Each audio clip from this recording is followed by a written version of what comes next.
Hey everyone, welcome back to our channel. It's me Rose here. In this tutorial, I'm going to show you how to save all Snapchat memories. So basically, what is Snapchat memories? Now memories on Snapchat are your sent snaps and your videos and snapped pictures that you have saved on Snapchat. How can you access them? Open the Snapchat app and at the bottom side of the screen you can see memories icon. Tap on it.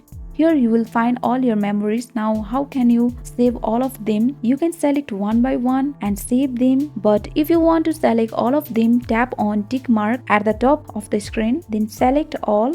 If you have more than 100, you can't select all of them at once. After selecting 100, other you can select on next time. Once you have done selecting, tap on export.